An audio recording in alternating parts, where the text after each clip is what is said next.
61% से ज्यादा जनसंख्या को वैक्सीन की दोनों डोज लग चुकी है। और इस वक्त की बड़ी खबर, देश में पिछले 24 घंटों में आए कोरोना वायरस के 2,64,000 नए मरीज, 315 लोगों की हुई मौत। और इसी के साथ अगली खबर में जानेंगे कि ओमिक्रॉन संकट के बीच देश में आई अच्छी खबर। WHO ने कोरोना रोगियों के इलाज के लिए बनाई 2 नई दवाइयां। और साथ ही दोस्तों, प्रधानमंत्री नरेंद्र मोदी ने सभी राज्य के मुख्यमंत्रियों के साथ बातचीत करी और इसी दौरान लॉकडाउन के ऊपर नरेंद्र मोदी ने कुछ बड़े ऐलान किए। तो आखिर क्या रहेगा लॉकडाउन के मद्देनजर, क्योंकि पूरे देश की जनता जानना चाहती है कि दोस्तों लॉकडाउन लगेगा या नहीं। और आज के समय में क्या है कि जैसे मार्केट में निकले तो सभी के जहन में एक ही चर्चा है कि दोस्तों लॉकडाउन लगने वाला है। कोई कहते हैं 15 तारीख से लग रहा है, कोई कहते हैं 20 तारीख से लग रहा है। मार्केट में अफवाह फैली हुई है और दोस्तों मजदूर वर्ग ये सोच रहा है कि आखिर अगर लॉकडाउन हो गया तो क्या होगा। तो इसके ऊपर prime minister of India Narendra Modi ji के द्वारा बहुत ही बड़ी बात कही गई है। सबसे पहले जानते हैं कोरोना वायरस के आंकड़ों की तरफ और उसके बाद लॉकडाउन को लेकर चर्चा करेंगे। यहाँ पर आपको बता दें दोस्तों कि भारत देश में कोरोना वायरस की तीसरी लहर के चलते पिछले 24 घंटों में कोरोना संक्रमण मरीजों की संख्या में तेजी से उछाल देखने को मिली है। पिछले 24 घंटों की अगर बात करें तो 2,64,200 से ज्यादा नए मरीज आए हैं और इसी के साथ भारत देश में एक्टिव मामलों की संख्या बढ़कर 12,72,000 पर पहुंच गई है। और साथ ही अगर ओमिक्रॉन की बात करें तो देश में ओमिक्रॉन वेरिएंट के कुल मामले जो 5,753 पर आ चुके हैं और दैनिक पॉजिटिविटी रेट भी 14.78% के ऊपर पहुंच गई है। और वहीं दोस्तों पिछले 24 घंटों की बात करें तो देश में कोरोना संक्रमण इतना तेजी से फैल रहा है ना कि 24 घंटों में 315 लोगों की मौत हो चुकी है। और इसी के साथ मरने वालों का जो कुल आंकड़ा है वो करीब 4,85,350 को पार कर चुका है। इतने व्यक्तियों ने कोरोना वायरस के चलते अपनी जान गंवा दी है। और इसी के साथ अगली खबर है कि ओमिक्रॉन संकट के बीच देश में अच्छी खबर,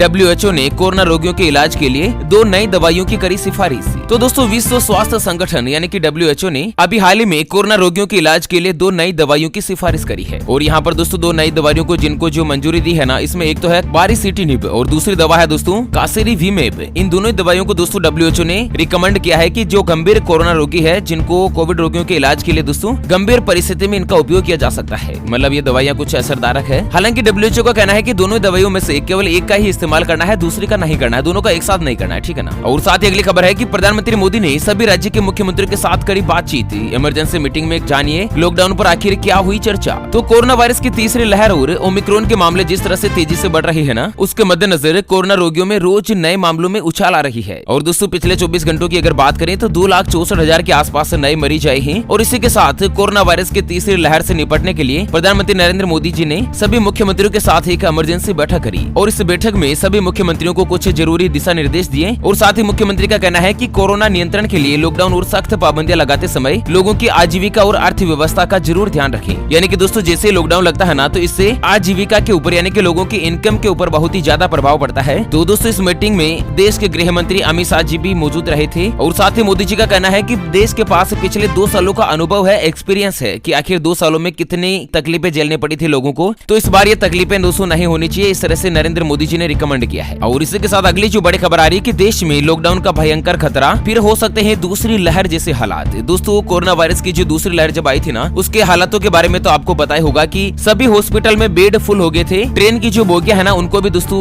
अस्थायी रूप से हॉस्पिटल में तब्दील कर दिया गया था। स्कूलों को दोस्तों हॉस्पिटल बना दिए गए थे, उसके बावजूद भी मरीजों को बेड नहीं मिल पाया था। और जो ऑक्सीजन के सिलेंडर है, मतलब 2,000-3,000 रुपए का जो ऑक्सीजन सिलेंडर आता है, वो ब्लैक मार्केट के अंतर्गत दोस्तों 50,000 रुपए में बिके थे। और जो रेमडेसिविर जो दवा थी वो भी दोस्तों बहुत ही महंगे भाव पर बिकी थी। हालात बहुत ही ज्यादा हो गए थे बुरे। तो दोस्तों इसे भी तीसरी लहर का एक और महत्वपूर्ण खतरा बताया जा रहा है। तो लॉकडाउन जैसे दोबारा से हालात ना हो जाए, इसको लेकर आवश्यक दिशा निर्देश दिए और दोस्तों पहले से ही लोगों को स्थिति से निपटने के लिए कहा। चलिए अगला जो नियम निकलकर सामने आ रहा है देश में कि कोरोना से उबरने के 3 महीने तक नहीं मिलेगा लाइफ इंश्योरेंस। बीमा कंपनियों ने लागू किया नया नियम। तो जो लोग कोरोना वायरस से संक्रमण से उबर चुके हैं, यानी कि जिनको कोरोना हुआ और कोरोना होकर ठीक हो चुका ना, उन्हें नई जीवन बीमा पॉलिसी लेने के लिए कम से कम 3 महीने तक इंतजार करना होगा। यानी कि 3 महीने तक उनको कोई भी बीमा पॉलिसी नहीं मिलेगी। बीमा कंपनियां अन्य बीमारियों की तरह कोरोना वायरस मामलों के लिए भी प्रतीक्षा अवधि की आवश्यकता को लागू कर रही है। और जीवन के साथ ही स्वास्थ्य बीमा कंपनियां पॉलिसी जारी करने से पहले जोखिम का आकलन करने के लिए लोगों को एक निश्चित समय तक यानी कि 3 महीने तक इंतजार करने के लिए कहा है। और इसी के साथ अगली और अंतिम खबर आ रही है कि देश के कई राज्यों में स्कूल और कॉलेज 31 जनवरी 2022 तक बंद।